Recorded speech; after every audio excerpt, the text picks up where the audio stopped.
মসজিদের কমিটির সভাপতি ইমাম সাহেবকে ডাক দিয়ে বললেন, ইমাম সাহেব, আগামীকাল সকালে আমার ছেলের জন্য একটু দোয়া করবেন।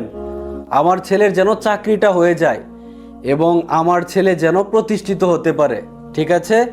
ইমাম সাহেব বললেন, আচ্ছা সভাপতি সাহেব, আমি ফজরের নামাজের পর দোয়া করে দিব। ফজরের নামাজের সময় হলো। ইমাম সাহেব যথারীতিভাবে নামাজ শেষ করলেন এবং মোনাজাত ধরলেন। মোনাজাত ধরে তিনি দোয়া করতে লাগলেন, হে আল্লাহ, সভাপতি সাহেবের ছেলের যেন চাকরিটা হয়ে যায় এবং তার বেতনও যেন আমার মতো হয়, তিনিও যেন আমার মতো সুন্দরভাবে জীবনযাপন করতে পারেন।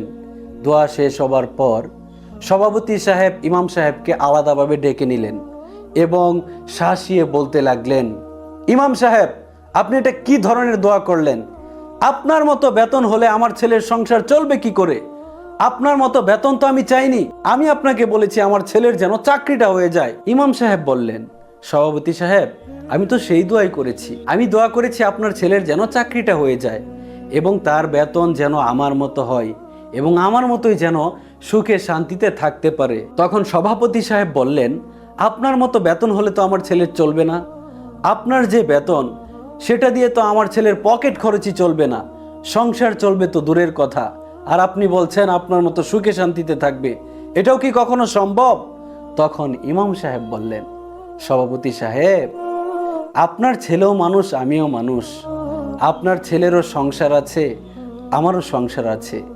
আমার যদি 5,000 টাকায় সংসার ভালো চলে, আপনাদের কাছে যদি মনে হয় ইমাম সাহেবের বেতন 5,000 টাকায় যথেষ্ট, তাহলে আপনার ছেলের কেন চলবে না? আমিও মানুষ, আপনার ছেলেও তো মানুষ। তখন সভাপতি সাহেবের ইমানের ভিতরে একটি নাড়া দিল এবং তার বিবেক জাগ্রত হয়ে গেল। তিনি ভাবলেন, সত্যিই তো, হুজুরদেরকে আমরা কেন এত অবহেলা করি? হুজুরদেরকে কেন আমরা অবহেলার পাত্র হিসাবে দেখি? ইমাম সাহেবদেরকে কেন আমরা নিজের মতো করে চালাই? একবেলা যদি ইমাম সাহেব কোনো কারণে জামাতের সময় নামাজ না পড়াতে পারে, তাহলে কত রকম ভাবে আমরা তার কৈফিয়ত নেই। এটা আমাদের একদমই উচিত নয়। তিনি চুপ করে মনে মনে কথাগুলো ভাবলেন। তখন ইমাম সাহেব বললেন, সভাপতি সাহেব, আপনি কি আমার কথায় কষ্ট পেয়েছেন? যদি কষ্ট পেয়ে থাকেন তাহলে আমাকে ক্ষমা করবেন। আমি আপনাকে কষ্ট দেওয়ার জন্য কথাগুলো বলিনি, আমি আপনাকে বোঝার জন্য কথাগুলো বলেছি।